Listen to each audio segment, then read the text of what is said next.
늦게 이런 자리를 만들게 돼서 굉장히 죄송하게 생각하고 또 이 자리에 이렇게 많이 와주셔서 정말 감사하게 생각합니다.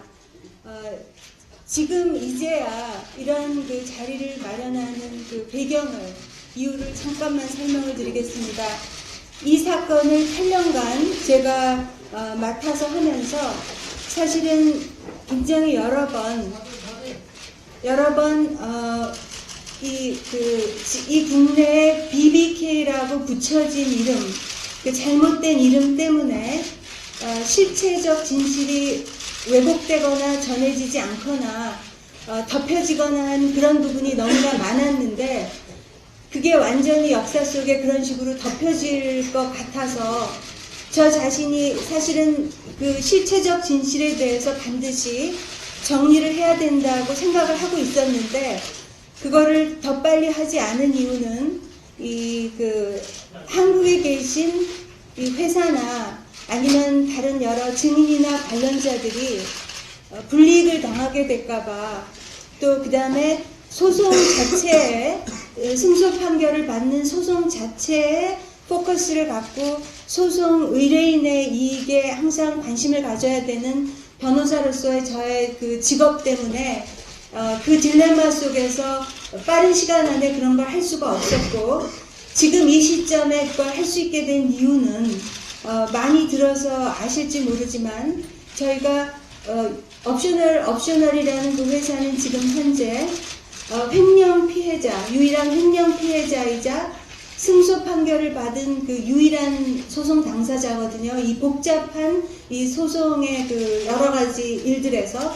그런데 371억이라는 그 큰 액수의 승소 판결을 받고도 아직도 그걸 집행할 수가 없는 상황, 그리고 집행을 그냥 할 수 없는 상황이 아니라 점점 더 너무나 조직적이고 더 많은 그룹이 힘을 합쳐서 어떤 그 거대 권력처럼 느껴지는 그런 부분에서 저희로 하여금 어쩌면 영원히 판결을 못하게 하려는 그런 시도가 계속해서 지금 그 진행이 되고 있기 때문에 1년 이상을 그 문제로 소송 행위를 계속 하다가 이 시점에서는 반드시 이거는 밝히지 않으면 안 되는, 소송 의뢰인을 위해서도 그 베스트 인트레스트를 위해서도 이제는 말해야 되는 그 때가 왔기 때문에 이제야 이런 자리를 만들게 되었습니다. 좀 늦었기 때문에 죄송하게 생각하고, 이게 이제 저의 그 말하자면 인트로덕션이고요.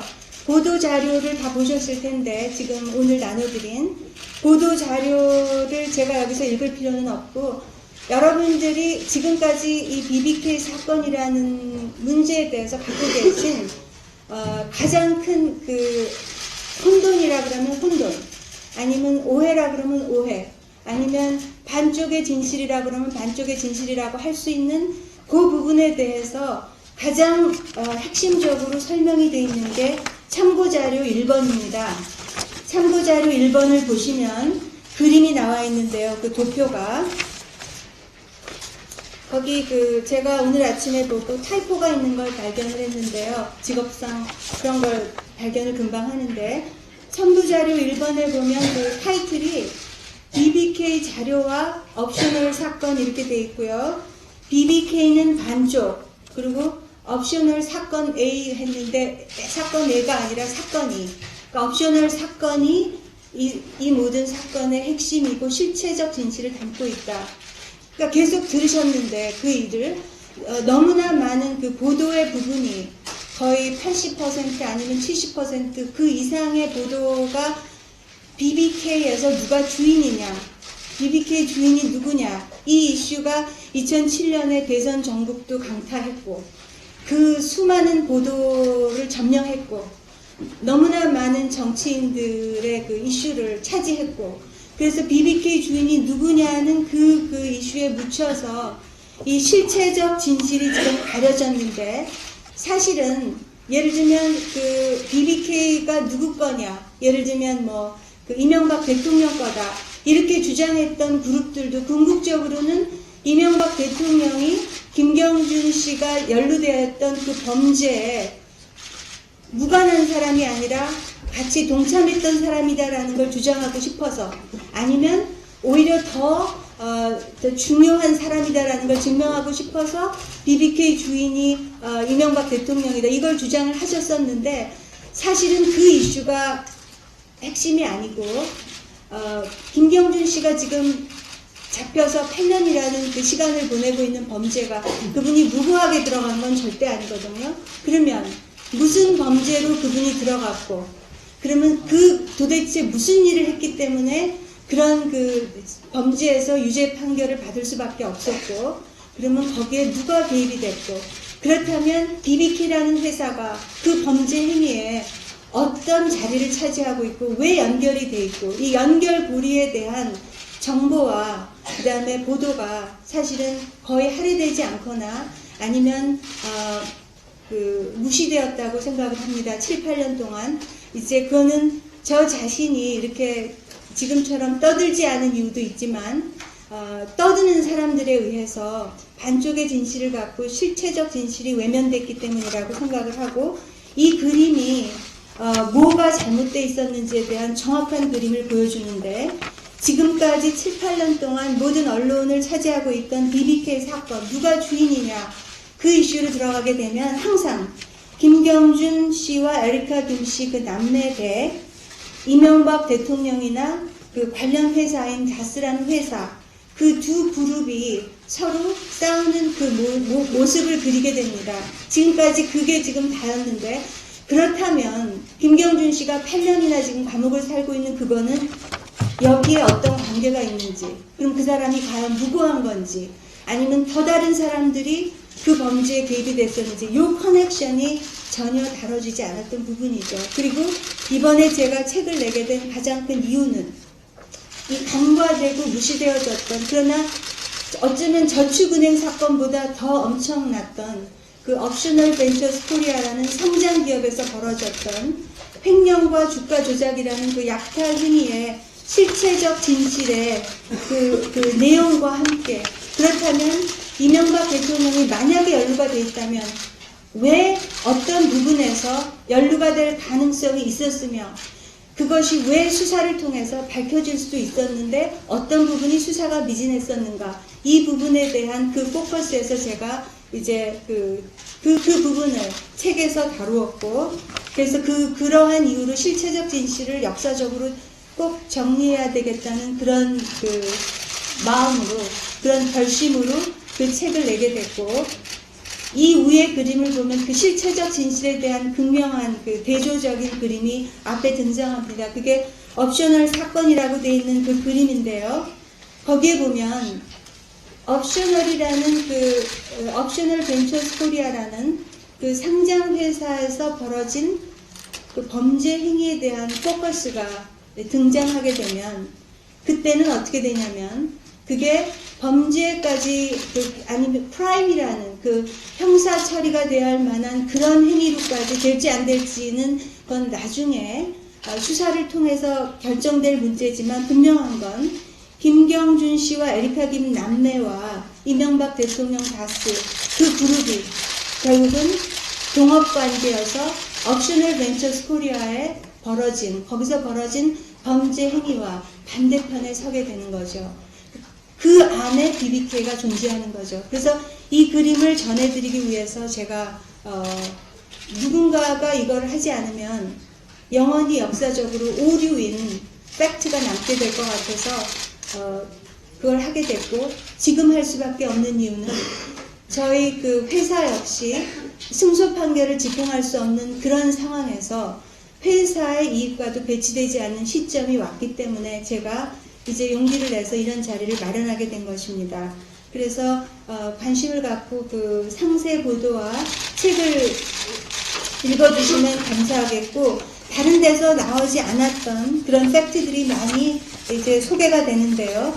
가장 중요한 수사 문제에 있어서 가장 중요한 문제는 제가 볼 때는 많은 사람들이 지금까지 2007년에 대선 전국 때 벌어진 그 검찰 수사에 대해서 부실 수사를 주장하면서 많은 불평을 했는데요.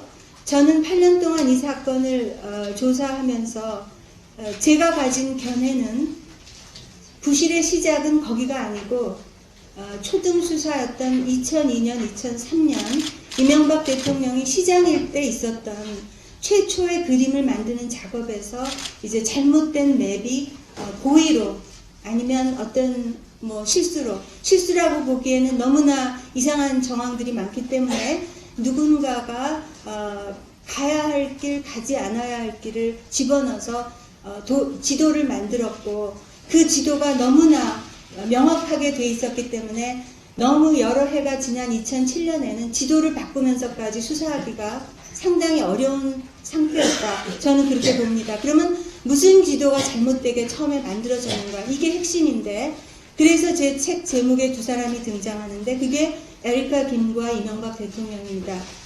그 두 분이 바로 조사의 대상에서 빠졌기 때문입니다.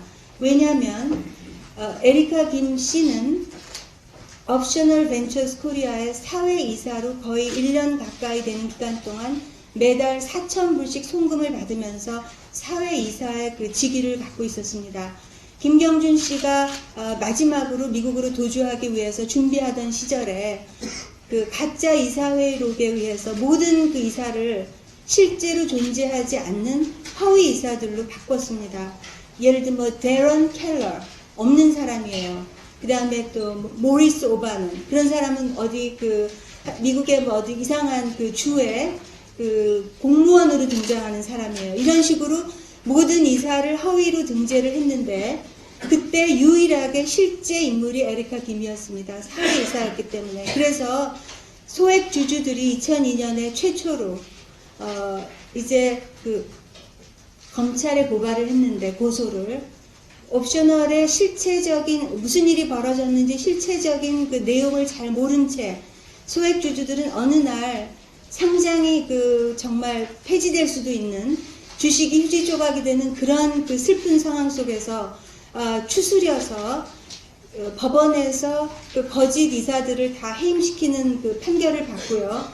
그 다음에 이 사람들이 검찰에 고소를 했습니다. 옵셔널 소액 주주들이. 그때 그 고소장이 핵심인데 그 고소장은 김경준 씨가 안 들어가 있었습니다. 피의자로. 거기에는 에리카 김이 들어가 있었습니다. 그 이유는 김경준 씨가 2001년 9월에 이미 자기 이름을 떼고 스티브 발렌수엘라라는 외국의 어휘이사로 대표이사를 바꿨고요. 본인은 빠져나갔기 때문에 그 다음에 또 스티브 발렌수엘라가 다른 이름으로 바뀌었기 때문에 소액 주주들은 김경준이라는 이름을 등기부 등본에서 그 당시에 찾을 수가 없었습니다.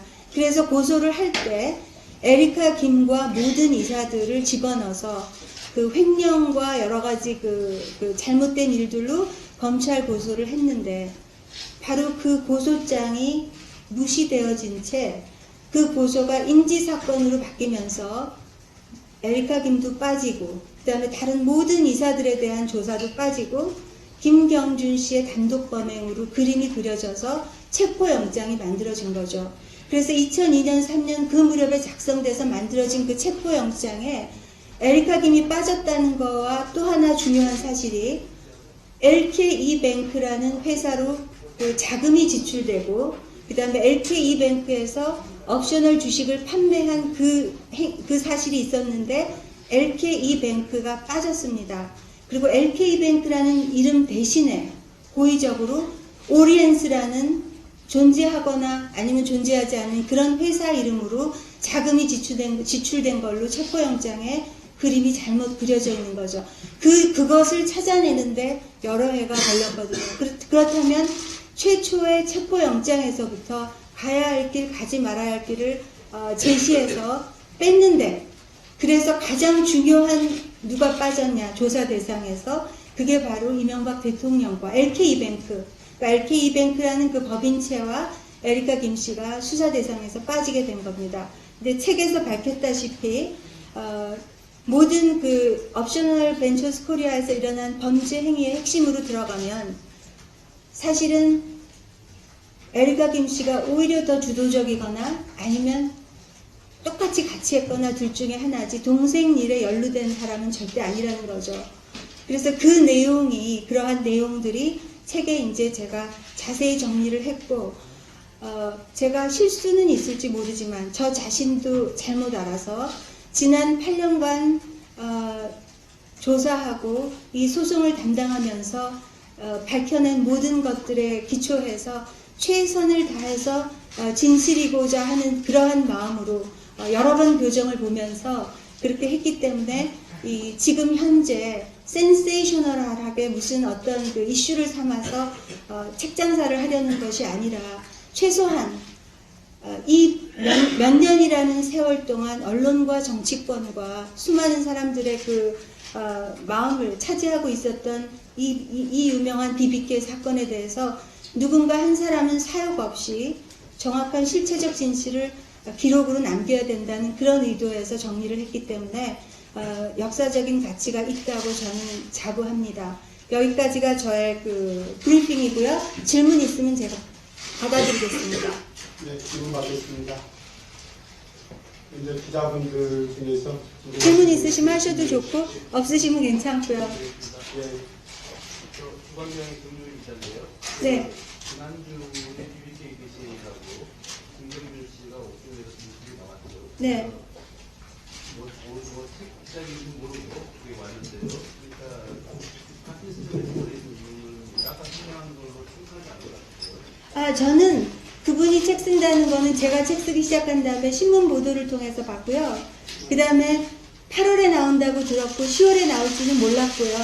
그 다음에 여기를 오기 위해서 급한 일들을 정리하느라고 저는 책을 아직 못 읽었습니다. 신문 보도는 봤는데 그렇기 때문에 제가 이 책을 낸 것과 그분이 책을 낸 거와는 내용도 다를 뿐더러 신문 보도에 의해서 알고 있는 내용을 갖고 얘기하는 거예요. 내용의 그 포커스가 다르고 그 다음에 저는 전혀 그 무관하게 이 책을 낸 겁니다.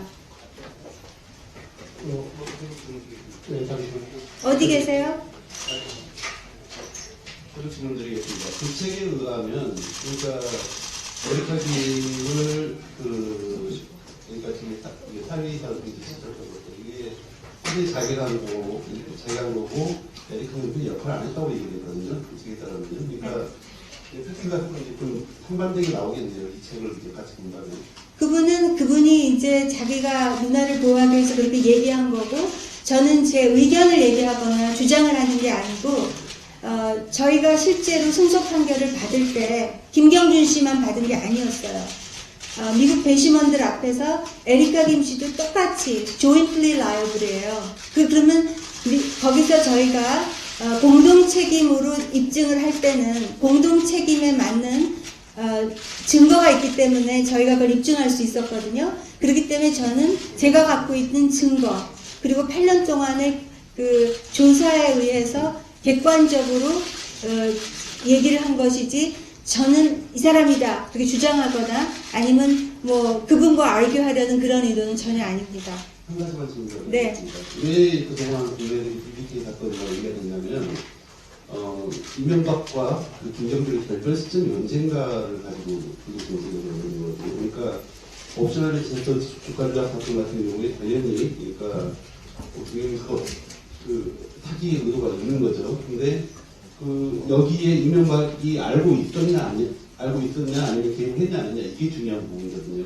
그래서 그 결별 시점 때문에 BBK 사건이라고 얘기를 하는 거지. 네. 옵셔널 벤처스터 주식 그 조작 사건을 무시해서 그런 건 또 아니라고 생각이 듭니다. 그 결별 시점에 대한 말하자면 그걸 한국말로 제가 좀 생각이 안 나서 그런데 우리는 그런 거를 뭐라 그러냐면 misleading이라 그래요. misleading 아니면 half true. 그러니까 전체가 진실이 아닌 예를 들면 4월 18일에 이사회의록에 의해서 그 이름이 레리 롱인 것 같아요. 미국인 레리 롱한테 대표이사직을 넘기고 나는 사임했다. 이거로 지금 결별 시점을 이야기했는데 저는 어떻게 그거를 연결을 시켰냐면 그분이 거부하지 않는 부분이 하나가 LK이뱅크의 대주주였다는 건데 저는 2007년 그 무렵에 이미 LK이뱅크가 어떻게 이 주가 조작에 연루가 돼 있고 왜 LK이뱅크가 조사가 되지 않았고 LK이뱅크로 들어가서 자금 추적과 계좌 추적과 그 안에 세무조사나 이런 모든 거를 조사하면 나는 수사기관이 아니니까 거기까지 결론을 못 내리지만 이건 틀림없이 나온다는 그 주장을 갖고 제가 LK뱅크 수사 요청서를 검찰과 중앙지검과 그 청와대에 민원을 그때 제출했던 사람이거든요. 그래서 그때 이미 그래서 2007년에 제시를 했는데 중앙지검도 또 그 당시 청와대도 이제 제 요청을 들어주지 않았죠. 조사하지 않았고. 근데 그 부분에 대한 명쾌한 해답이 없이 제가 제기한 게 가장 객관적인 사실들에 의해서 저는 가장 합리적인 의혹을 어느 국민이든지 가질 수 있는 가장 합리적인 의혹을 제기한 거라고 생각하는데 결국은 그 부분에 대해서 합리적 해명이 없었기 때문에 아직까지 계속 오해가 지금까지 있게 되었다 그렇게 생각을 합니다. 네. 4월 18일 그 이후에 일어났던 일들이 있었죠. 그렇죠. 네. 그러니까 그때도 이 동업관계 생산하지 않았다고 보시는 거죠? 그렇죠. 동업이었죠. 근데 그 점에서는 김경률 씨하고 같은 입장 아닌가요? 아마 그럴 거로 봅니다. 제가 어떤 보도에서 저는 그분과 대화하지 않으니까 그런데 어느 보도에서 그 부분에 있어서만큼은 LK뱅크는 저하고 같은 입장을 취하는 거를 봤습니다. 네.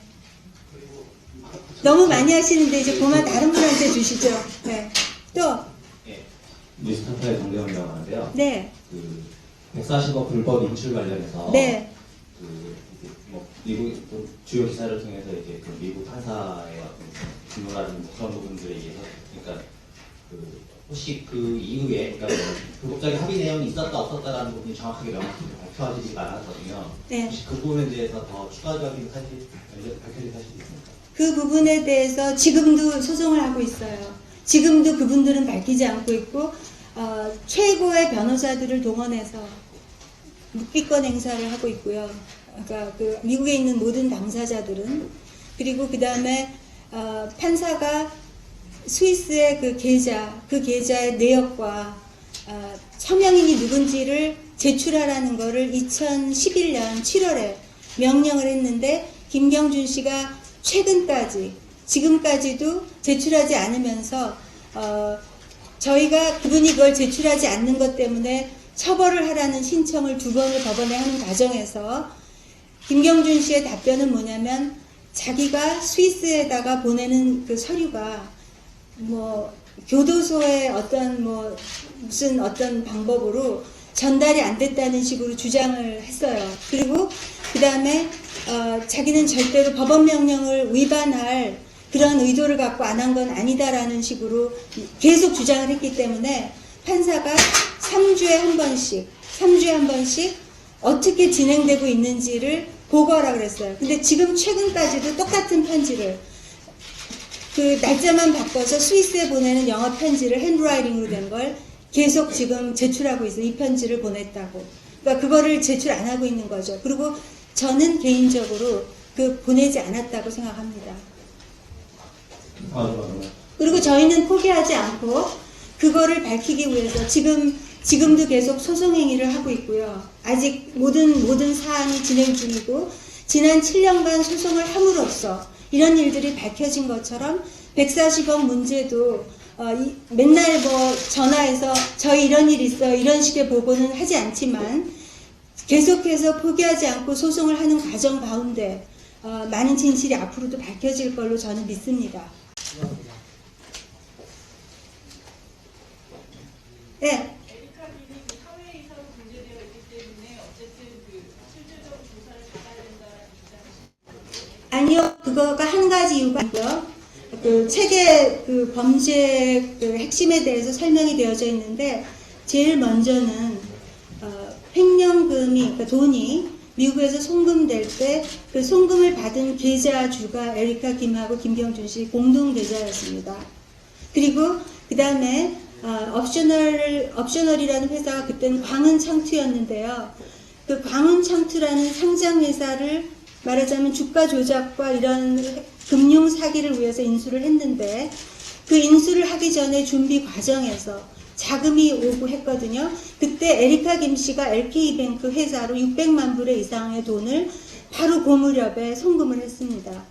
그리고 다시 6월 달에 LK뱅크가 에리카 김이 주인이자 계좌주로 되어 있는 AM파파즈라는 그 회사로 다시 또 700만 불 정도의 돈을 송금을 했습니다. 그러니까 이런 그 그 메이저 롤이 있었고요.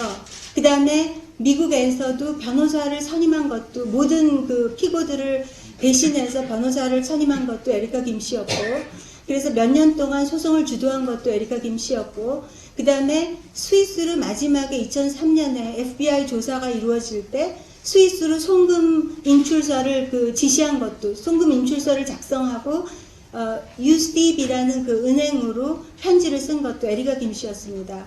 그렇기 때문에 어떤 한 가지로 사회이사였기 때문에 그렇다. 그게 아니고 전체적인 그 범죄 핵심 내용으로 들어가 보면 딱 붙어서 부부와 같은 존재여서, 그러니까 뭐 미국은 그 커뮤니티 프로퍼티 제도거든요. 부부 공유 재산이라고. 그래서 책임도 같이 지고 어떤 계약에 대해서, 그 다음에 이혼할 때도 똑같이 모든 수입에 대해서 반반 나눠 갖는 것처럼 파트너십이 너무나 클리어하기 때문에 두 분이 붙어 있어서 이 사람은 잘못이고 이 사람은 옆에 있었다가 안 되는 거죠. 그러면 그 다음 이슈는 과연 LK뱅크라는 그 법인체도 똑같이 그렇게 파트너십이었냐 아니냐, 이 이슈가 다음에 수사 대상이 되는 거죠. 또 다른 질문. 네. 어느 신문이죠? 네. 검찰 수사 당시 상황을 정확히 기억을 하는 건 아닌데, 네. 이공개 사실이라고 얘기한 게 결과적으로 에리카님도 주범이고, 네. 그다음 LK 이벤트에 대한 수사가 제대로 이루어지지 않았다. 그게 핵심이죠. 그게 핵심인데, 네. 그때 이미 검찰 수사에서는 그런 관련된 것들을 다 설명을 했던 걸로 알고 있고요. 에리카님에 대해서도 김정준이 전부 다 짊어지고 들어갔기 때문에 네. 에리카님에 대해서 그가 그렇게 필요가 없었던 부분들이 있었다는 거거든요. 그 당시에. 남매라는 상황이랑 네. 등등 때문에 그랬는데, 그래서 말씀하신 미공개 사실들이라고 하는 내용들에 대해서 네. 그게 첫 번째 부분이나 두 번째 부분이나 다 이미 어느 정도 말씀해 주신 것 같아요. 예. 설명을 해주세요. 아, 여기 있는 내용이요.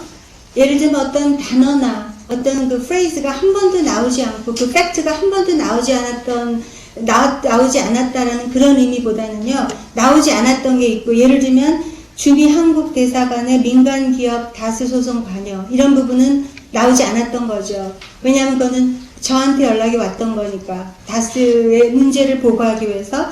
그 다음에 한국계 연방검사 A씨의 옵셔널 압박, 이것도 한 번도 언론에는 보도되지 않았던 사항이고요. 그 다음에 제일 마지막에 미국 국세청 한국 서민들의 돈 미국 국고 환수 저의 의구심, 이 부분은 지금 현재 진행되고 있는, 그러니까 왜 우리가 371억을 회수하지 못하게 된 그 상황에 대한 설명이 들어있는 부분이거든요. 그러면 아까 말씀해 주신 2007년의 그 상황이 검찰이 설명을 했다고 했는데, 그래서 제가 어떻게 설명이 되어 있는가를 갖고 다시 검토를 했거든요.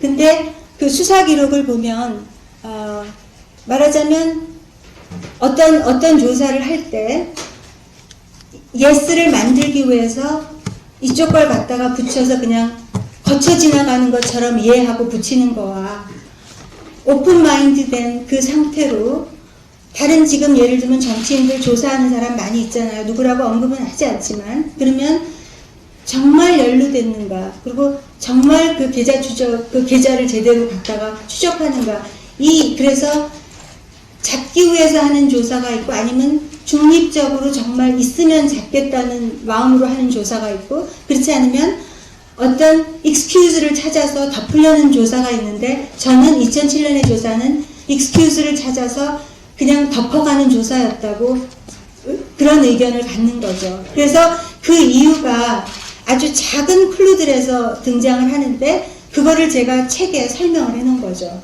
네. 결과적으로 이명박 대통령이 그 LK 이벤트나 뭐 기획에 관련해서 핵심적인 그게 되고 에리카님이 그 고리가 되고, 예전에 그 논리를 지금 말씀하시는 건가요? 그거를 논리라고 말할 수는 없고요. 수사가 그런 식으로 돼서는 안 됐다라는 게 제 입장이죠. 왜냐? 결국은 그렇게 됐기 때문에 에리카 김 씨가 140억을 스위스에서 어떻게 감옥에 있는 사람이 상식적으로 스위스에 있는 돈을 인출하도록 그 많은 복잡한 일들을 할 수 있었겠습니까? 전 변호사였던 에리카 김이 로스앤젤레스에서 주도를 한 거죠. 그리고 그 다음에 LK이뱅크에 대해서 계좌 추적이 들어가지 않은 채 완전히 밖으로 다 넘겨서 그 BBK하고 무관한 걸로 두 개를 전혀 다른 법인체로 처리해서 4월 18일 시점으로 서로 동업해서 결별했다라는 그 논리 하나로 클리어랍 해줌으로써 다스라는 회사가 계속해서 옵셔널의 회수를 방해하는 과정에서 이제 2차 피해자가 돼버렸기 때문에 저로서는 이제 그 입장을 밝히게 된 거죠. 그러니까 그 논리라기보다는 제가 볼 때는 어느 게 진실이냐는 문제죠. 그리고 그 조사는 다른 사람들을 기소할 때 했던 그 조사하고는 다른 조사였다고 저는 믿고 있는 거죠. 또 다른 질문. 유대인 강현석 기자인데요. 네. 그럼 아까 이제 한 번도 나오지 않았다는 뭐 단어나 프레이즈는 뭐 주미한국 대사관 소송 관여나 한국 연방원장 보도 이 내용은 책을 직접 읽어보라는 말씀이시죠?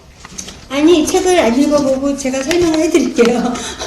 책 뭐 힘드시니까 안 읽으셔도 계속해서 140억을 가져가는 그 시점까지 아주 루틴리 저한테 연락이 왔거든요. 주미 한국 대사관에 있는 어떤 분이. 그리고 소송의 여러 가지 내용에 대해서 어느 사건이 펜딩이냐, 아니면 뭐는 어떻게 돌아가고 있냐.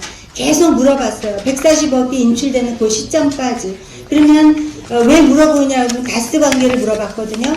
그래서 저는 이제 정말 이게 역시 높은 분들이, 힘 있는 분들이 개입된 회사라 이렇게 하는구나라고 생각을 하고 그냥 넘어갔는데, 이제 140억을 인출한 다음에 그 후에까지 계속해서 다른 방식으로 어쩌면 미국 법무부나 정부하고까지 연결해서 옵셔널을 지금까지도 계속 압박하는 상황이 계속되고 있기 때문에 이 상황에서 돌아볼 때 가만히 생각해보면 절대 관련 없는 회사라고 지금까지 주장했잖아요. 다스는. 그렇다면 다스는 그냥 민간 기업일 뿐이죠. 삼성현대보다 더 작은.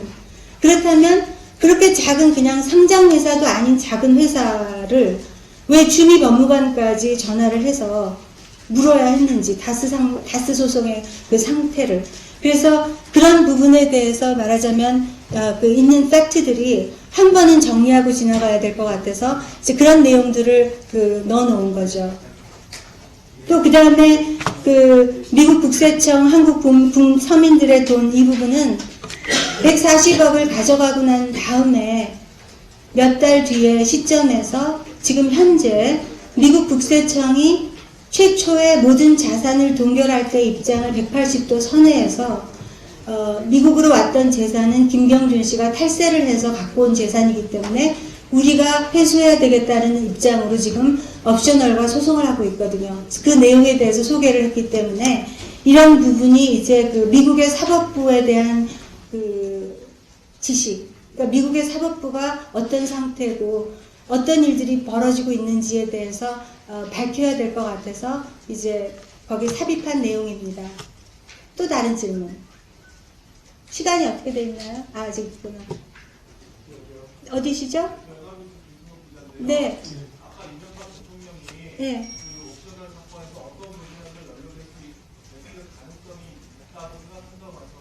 예. 그 가능성을 핵심적으로 이야기하면요. 첫째는 광은창투라는 회사를 인수하는 시점에 그 자금 거래가 LK이뱅크하고 EBK라는 그 증권회사 다 이명박 대통령이 어떤 형식으로든지 관련된 걸 인정한 회사죠. BBK는 인정하지 않았죠. 연루되지 않았다고. 그러나 EBK라든지 LK이뱅크라는 회사는 주주라든지 다른 어떤 역할을 인정한 회사들인데, 제가 보는 견해는 이 회사들은 말하자면 사실은 우리는 그거를 실체적인, 그러니까 미국에서는 법인체에 대해서 어떤 소송 행위를 할 때 또 다른 alter ego라는 그 말을 많이 쓰거든요. 그러니까 우리 측 개념으로 볼 때는 그 세 개 법인체가 같은 회사, 같은 사무실 안에서 직원을 공유하는 그래서 어쩔 때는 이 이름을 쓰고 어쩔 때는 이 이름을 쓰고 어쩔 때는 이 계좌를 쓰고 많을수록 편리하잖아요. 책임을 회피할 때도 편하고 아니면 어디로 돈을 보낼 때도 편하고 이런 식의 릴레이션십이었는데 첫째는 그런 어떤 그 관계에서 기인을 하고요. 두 번째는 그래서 방은창투를 인수할 때 그 자금 출처가 마프에서 왔기 때문에 마프라는 그 회사에서 왔는데 거기에 바로 이 모든 법인체들이 다 개입이 돼 있었기 때문에 알고 인수했느냐 모르고 인수했느냐 여기서부터 시작이 되고요. 더 가장 중요한 거는 주가 조작이나 아니면 금융사기의 그 방법 그 소액 주주자들에 대해서 한테 피해를 입힌 가장 큰 방법이요. 유상증자를 외국의 허위 회사 이름으로 된 주인은 본인들 인정하기로는 김경준 씨와 에리카 김 두 분이 주인이라고 인정한 그 회사들이 3자 배정 유상증자 회사로 참여를 해서 옵셔널로부터 주식을 인수를 받는데요.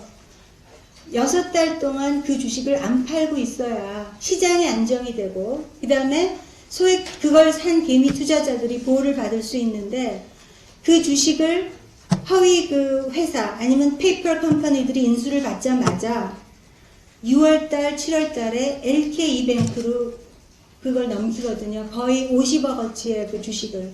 그러니까 주식 하나 주식 하나당 5,000원으로 계산을 할 때 거의 50억 원 정도의 그 밸류어치의 주식을 LK이뱅크로 무상 대여를 하는 거죠. 주는 거죠. 그래서 금융감독원 모르게 그걸 다 시장에 갖다 팔아요. 그래서 그때 받은 수익이 누구한테 갔냐는 거죠. 그 6월, 7월이었는데.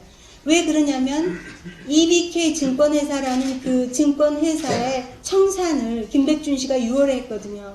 그리고 그 청산 보고가 7월에 이루어졌고 그때 다 같은 장소에 있었거든요. 그렇다면 그 무상 대여로 해서 50억어치의 주식을 팔았는데 그 50억어치의 그 수혜를 LK이뱅크가 얻었는데 과연 그게 안으로 들어가서 주주 누구한테 들어갔는지에 대해서 설명이 없었다는 거죠. 이사가 아니었다 아니면 이런 일들을 안 했다 그 이슈가 아니라 수혜자였냐 아니냐. 그러면 수혜를 받았으면 이 돈이 어디서 나왔는지 그건 당연히 알아야 되는 거고 민사적 개념으로라도 여기도 표현 대리라 진짜 에이전트나 아니면 진짜 계약관계가 아니어도 한국법에도 제가 알기로는 우리도 있는데 표현 대리라는 게 있다고 알고 있어요. 실제적인 계약관계가 아니었다 하더라도 그런 정도의 관계가 이루어졌다 그러면 거기에 대한 조사와 민사적 아니면 다른 방식의 이 책임이 있었어야 되는가 이 조사가 있었어야 된다고 생각을 하고요. 그 부분이 핵심이에요. 그 6월 7월에 일어났던 무상대여 그리고 10월에 2001년 10월에 결별 이후의 시점인데 아무 이유 없이 지금 청와대에 가 있는 어떤 분이 그 이명박 대통령의 그 비서 중에 하나가 옵셔널의 회사 자금의 54억을 LK이뱅크에 그 입금을 시키거든요. 근데 그 LK이뱅크에 입금시킨 거에 대한 명세가 없어요. 근데 그 54억이라는 거액이 LK이뱅크에 입금됐는데 체포영장에 그 LK이뱅크에 입금된 게 오리엔스에 입금됐다고 되어 있거든요. 왜? 이런 부분 때문에 저는 개인 이명박 대통령을 수사하라고 요청하지 않았고요. 2007년에도 LK이뱅크라는 법인체에서 누가 소득을 가져갔는지 세무조사가 어떻게 됐는지 이 부분에 대한 조사와 설명이 없었다는 거죠. 저희는 그 모든 한국의 수사 기록을 다 봤거든요.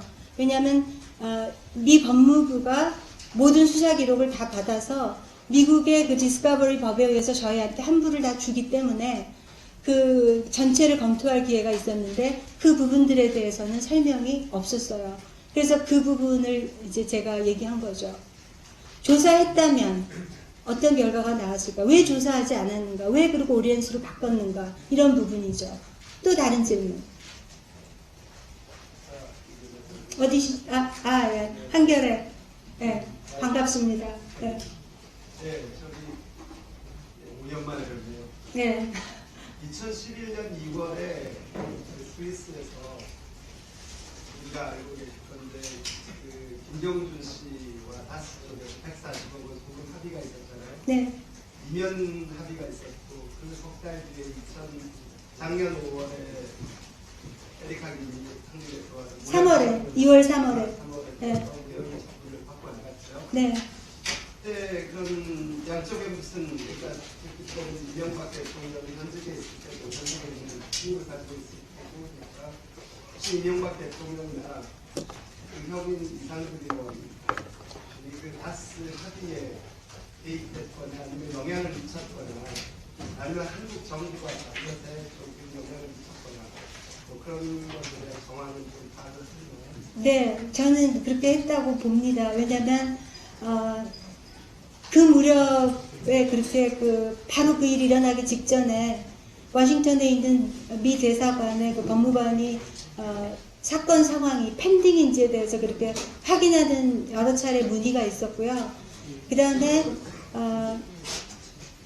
이상하게도 그 일이 벌어지고 나서 미 국세청이 사실은 지금 미 국세청이 김경준 씨와 에리카 김 씨의 거의 대리인처럼 몰수 청구 사건에 등장을 해서 옵셔널의 회수를 방해하는 세력으로 등장을 했는데 전에 있던 로스앤젤레스의 그 연방검찰청이 사건을 담당하지 않고 워싱턴에 있는 그 미 법무부의 국세청 본부에서 그 사건을 담당을 하고 있어요. 그리고 그 다음에 그 사람들이 옵셔널을 절대로 회수를 못하게 하는 그 일을 계속하면서 140억에 대해서 조사 요청을 했을 때 조사할 것처럼 하다가 완전히 침묵해버렸죠. 그렇기 때문에 이거는 권력이 있는 사람들끼리 있는 그런 어떤 합의 내용에 의한 움직임이 아니면 제가 변호사 17년 했거든요, 지금. 그러니까 캘리포니아에서. 근데 그 제 17년간 소송 변호사로서 일한 그 제 상식으로 그리고 일어나는 다른 사건들에서 벌어지는 일로서는 납득할 수 없는 그런 구도이기 때문에 그거를 지금 찾아가고 있습니다. 제가 LK뱅크 의혹을 찾았던 것처럼 뭐 시간은 걸리고 한국에서는 다 잊어버릴지 모르지만 결국은 여기까지 왔기 때문에 포기하지 않고 찾아보겠습니다. 네. 또 다른 질문.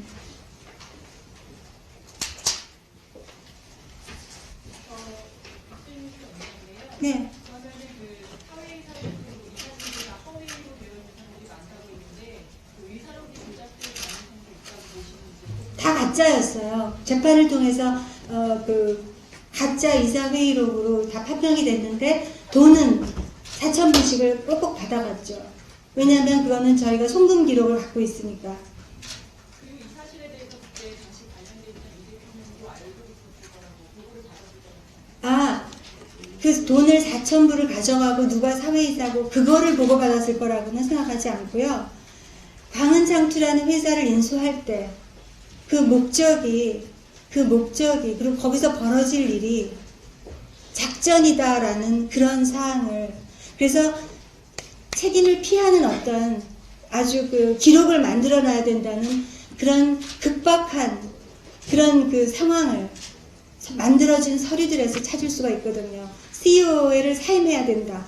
책임을 다 피해야 된다. 이런 식의 어떤 지시서가 있기 때문에 왜 그렇게 광은장투하는 인수 시점에서 어떤 회사에 이사를 바꿔야 되고 누가 등기부 등본에서 정확하게 그날부로 빠져야 되고 너무나 이상하잖아요. 그래서 그렇게 됐고 그 다음에 됐어요. 또 다른 질문. 하여튼 관심을 가져 저는 한 뭐 5군데에서 나올 줄 알았는데 그렇게 그래도 관심을 가져주셔서 감사합니다.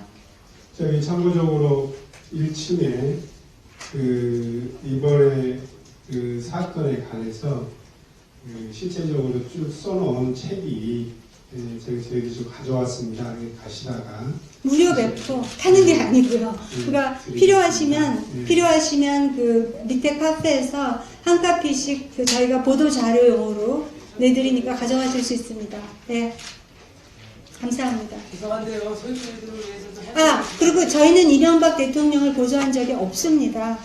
저희는 고소를 하지 않았습니다. 미국에서. 방법이라는 할 일이 좀 있을까요?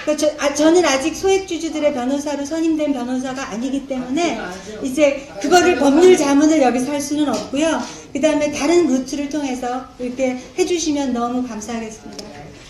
감사합니다. 안녕히 가세요.